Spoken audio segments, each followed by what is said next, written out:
words of comfort that are false, but also where in my life am I called to be like Jeremiah and weep for what needs to be wept for, right? Those injustices that need to be stood up against and spoken against. Where do I need to be that prophet Jeremiah who speaks the truth, right? Speaks words of consolation when those are needed, words of comfort when they're needed, but also words of conviction when those are needed.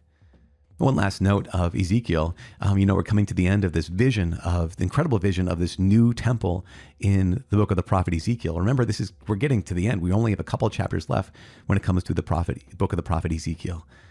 But what does he see? He says the glory of the Lord that comes back to this new temple. Remember, one of the most devastating visions that Ezekiel had earlier on was he saw the glory of the Lord depart from the temple because the people were false. Because the people were false to temple worship. They were turning to false gods.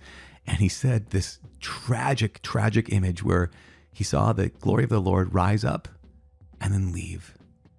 But here in these chapters, we see this. We see that the glory of the Lord comes back to the temple, which is such an incredible gift of God. And it's what we need to pray for. We need to pray for God wherever there's dead parts of our lives. There are places in my life where the Spirit of the Lord has departed. Remember when Samson, his hair was cut by Delilah and it said the Spirit of the Lord departed from him and he didn't realize it?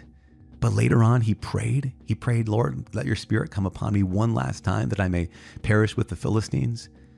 And this is almost an image like that where the Spirit of the Lord had departed and they didn't even realize it. But here Ezekiel is saying the day is going to come when the Spirit of the Lord comes back. And will you realize it then? The Spirit of power and of love and of self-control. And in Jesus Christ, he gives us that Holy Spirit. And right now you are a temple of the Holy Spirit. And that Spirit of God does rest upon you.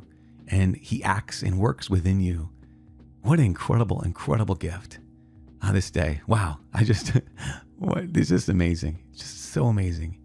I'm praying for you because you're a temple of the Holy Spirit. And so often we live without the Spirit, right? So often we live without the power that God gives us, the power of Jesus Christ risen from the dead that dwells inside of us. And yet so often we don't walk in that power. We don't speak in that power. We don't love in that power. We just try to speak and walk on our own power and love on our own power. And yet you have more than that. You have Jesus. You have his Spirit. So I'm praying for you that you walk in that Spirit, that you speak in that Spirit, that you love in that Spirit. And please pray for me that I can do the same thing. Yeah, my name is Father Mike. I cannot wait to see you tomorrow. God bless.